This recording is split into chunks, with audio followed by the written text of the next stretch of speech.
Monsieur, la femme que Dieu t'a donnée, arrête de la condamner. Arrête de dire non qu'elle n'est pas spirituelle. Arrête de l'attaquer. Parce que c'est ta responsabilité que de l'aider à rester dans la présence de Dieu. C'est ta responsabilité. Si tu n'es pas capable de faire ces choses, le ciel te regarde, le ciel dit mais il est bon que tu sois seul. Les amis, j'ai vu tellement de méchanceté dans les foyers que je veux insister. Ne te mets pas avec quelqu'un qui ne craint pas Dieu parce que tu vas en souffrir. J'ai vu beaucoup de gens qui veulent épouser des gens qui ne se tiennent pas dans la présence de Dieu. Les amis, le mariage marche parce que l'homme, le leader est quelqu'un qui se tient dans la présence de Dieu. Arrêtez de vouloir transformer des gens pour qu'ils deviennent vos conjoints alors qu'ils ne connaissent pas Dieu. Les amis, la chose qui garantit un mariage, c'est la présence de Dieu dans le foyer. Et il est le troisième brin qui garantit la relation. Il est le troisième brin qui apporte paix, assurance dans le foyer. Veux-tu te marier? Cher ami, ne marie pas quelqu'un qui ne craint pas Dieu. Je le répète, quelqu'un qui ne respecte pas le Créateur ne respectera pas la créature. Quelqu'un qui n'honore pas Dieu, ce n'est pas toi qu'il va honorer. Il va t'honorer le temps de l'amour. Il va t'honorer le temps des coups de foudre, du coup de foudre. Il va t'honorer le temps de sa gentillesse là. Mais un moment viendra où il ne t'honorera plus. Les amis, un mariage qui marche se tient parce que les deux conjoints se tiennent dans la présence de Dieu. Et la responsabilité de l'un vis-à-vis de l'autre, c'est aider l'autre à se tenir dans la présence de Dieu. Monsieur, la femme que Dieu t'a donnée, arrête de la condamner. Arrête de dire non qu'elle n'est pas spirituelle. Arrête de l'attaquer. Parce que c'est ta responsabilité que de l'aider à rester dans la présence de Dieu. C'est toi qui dois l'encourager. C'est toi qui dois la pousser. C'est toi qui dois prier avec elle. C'est toi qui dois lui donner des livres, l'encourager à lire, enseigner, trouver du temps pour lui parler, pour ne pas qu'elle se perde, pour qu'elle garde aussi la foi. C'est ta responsabilité. Si tu n'es pas capable de faire ces choses, le ciel te regarde, le ciel dit mais il est bon que tu sois seul parce que tu n'es pas encore prêt, parce que tu n'es pas encore mature. Cher ami, se tenir dans la présence de Dieu est un point essentiel pour que le mariage marche. Éden était le sens de la présence de Dieu. Éden signifiait présence de Dieu. Ça veut dire présence. Yes. La présence, la gloire de Dieu. Et Adam avait été placé dans la présence de Dieu. Quand il amène Ève aussi dans cette présence. Un mariage marche parce que tous les deux, vous restez dans cette présence. Je vais encourager un frère à ne pas aller se mettre avec des inconvertis.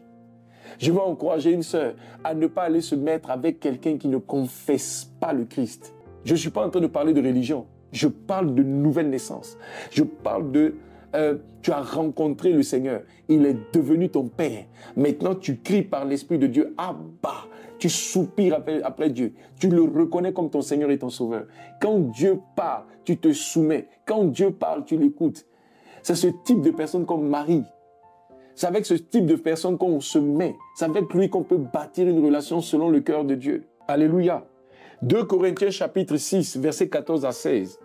Vous pouvez lire tout le chapitre. Mais il dit, ne vous mettez pas avec les infidèles sous un joug étranger. Lorsque tu te lèves pour marier quelqu'un qui n'est pas converti, tu allais te mettre en esclavage. Tu viens de prendre un bagage. Tu viens de te mettre sous un joug.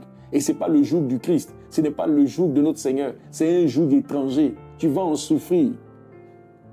La plupart de nos histoires commencent tellement bien. La plupart de nos histoires commencent avec beaucoup d'amour, avec beaucoup d'attention, avec beaucoup d'affection, avec beaucoup de sacrifices. Les gens sont prêts naturellement à se sacrifier pour les personnes qu'elles aiment. Mais avec le temps, ce qui se passe, c'est qu'à un moment donné, cette bonté, cet amour du départ là, finit par devenir de la pure méchanceté. J'ai vu des gens au moment de leur divorce qui deviennent totalement exécrables, méchantes. C'est terrible. Les amis, ne pas bien se marier est quelque chose de terrible. Le paradis que tu veux vivre sur la terre dans ton mariage, la paix que tu veux vivre là, cher ami, ça peut devenir un cauchemar parce que simplement tu n'as pas pris quelqu'un qui se tient dans la présence de Dieu. Et le Seigneur dit, ne vous mettez pas avec les infidèles sous un joug étranger. Il continue, car quel rapport y a-t-il entre la justice et l'iniquité? Il est en train de dire, celui qui est né de Dieu, il est justice. Celui qui n'est pas né de Dieu, il est iniquité. Que fais-tu avec une telle personne? Il dit, ne vous mettez pas avec les infidèles sous un joug étranger. Car quel rapport y a-t-il entre la justice et l'iniquité? Ou qu'y a-t-il de commun entre la lumière et les ténèbres? Cher ami, Le monsieur là, tu le vois tellement joli, il est gentil, il te fait tellement de bien. Écoute, s'il ne confesse pas le Christ, s'il n'a pas accepté Jésus comme Seigneur et Sauveur, la Bible dit qu'il est ténèbre. Malgré sa gentillesse, il est ténèbre. Malgré les mots doux qu'il te donne là, il est ténèbre. Et les ténèbres vont se manifester à un moment donné. C'est juste une question de temps. Je t'en supplie. Il n'y a rien, il n'y a pas de mariage possible, il n'y a pas de lien possible entre la lumière et les ténèbres.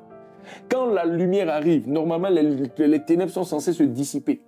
Quand les ténèbres s'installent, la lumière est censée disparaître.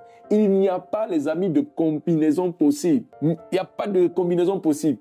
Comme on disait dans cette émission de John Jay, mi-figue, mi-raisin. C'est une combinaison qui ne marche pas. Un homme et un végétal. Je ne sais pas si quelqu'un s'en souvient. Mais les amis, je suis en train de vous dire qu'il n'y a pas de combinaison possible entre la lumière et les ténèbres.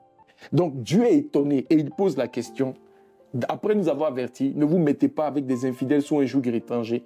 Il dit car, quel rapport y a-t-il entre la justice et l'injustice? Normalement, il n'y a pas de rapport. Ou qu'y a-t-il de commun entre la lumière et les ténèbres?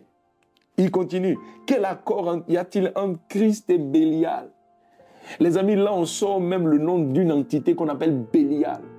Quand tu es de Christ, tu ne peux pas aller t'associer avec Bélial. C'est une combinaison qui n'est pas possible. Tu ne peux pas transformer Dieu et Satan en beaux-parents. Toi, tu es enfant de Dieu. Et puis tu maries l'enfant du diable. Et les deux beaux-pères là, vont vouloir intervenir dans votre foyer. Tu vas chasser qui?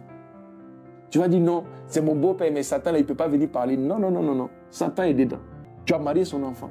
Les amis, je vous en supplie. La Bible dit, quel accord y a-t-il entre Bélial, entre Christ et Bélial? Ou quelle part a le fidèle avec l'infidèle? Le fidèle, c'est quelqu'un qui suit le Seigneur, qui obéit à sa parole. Il est fidèle à la parole de Dieu. Et l'infidèle, c'est celui qui ne connaît pas Dieu. Dieu est étonné que tu veuilles te mettre avec lui. Les amis, l'homme du commencement, le ciel a jugé qu'il n'était pas bon qu'il soit seul, parce que tout simplement, il était dans la présence de Dieu. Il connaissait Dieu. Il avait une relation avec Dieu. Il dit, quel rapport y a-t-il entre le temple de Dieu et les idoles? Ça, c'est le verset 16. Le verset 15 dit, quel accord y a-t-il entre Christ et Bélial? Ou quelle part a le fidèle avec l'infidèle? Verset 16. Quel rapport y a-t-il entre le temple de Dieu et les idoles? Les amis, je sais que c'est une réalité que beaucoup de chrétiens ne conçoivent pas, mais c'est la vérité de la parole de Dieu. Quand tu donnes ta vie à Jésus, tu es devenu le temple de Dieu. Mais avant de te convertir, tu étais un temple d'idole. Celui qui n'est pas converti, il est un temple d'idole. Ce sont des démons qui habitent en lui. Et puis le Seigneur est étonné, il se pose la question, quel rapport y a-t-il entre le temple de Dieu et les idoles? Les amis, il n'y a pas de mélange. Car nous sommes le temple du Dieu vivant. Comme Dieu l'a dit, j'habiterai et je marcherai au milieu d'eux.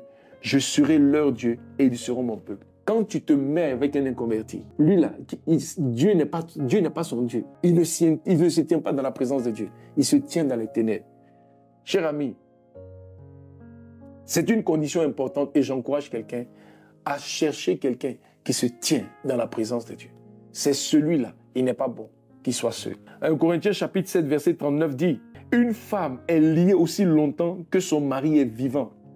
Mais si le mari meurt, elle est libre de se marier à qui elle veut, seulement que ça soit dans le Seigneur. » Tu vois, la condition que Dieu donne, c'est dans le Seigneur. Marie-toi dans le Seigneur. Dans le Seigneur. Je dis souvent, mieux vaut être seul que mal accompagné. Le jour où vous vous mariez avec quelqu'un qui ne craint pas, et que si ce n'est pas dans le Seigneur, si la personne n'est pas dans le Seigneur, cher ami, vous êtes liés aussi longtemps que vous allez vivre. Pourquoi aujourd'hui beaucoup de gens divorcent? Parce qu'ils se rendent compte que, bon, on a fini de se marier, mais on se rend compte qu'à un moment donné, on ne peut pas bâtir ensemble. Alors que le lien là, les amis, le lien que vous avez tissé, il est là pour toujours. Seul l'amour peut vous séparer. Une femme est liée aussi longtemps que son mari est vivant. Donc si tu maries quelqu'un qui ne se tient pas dans la présence de Dieu, vous serez liés aussi longtemps qu'il est vivant.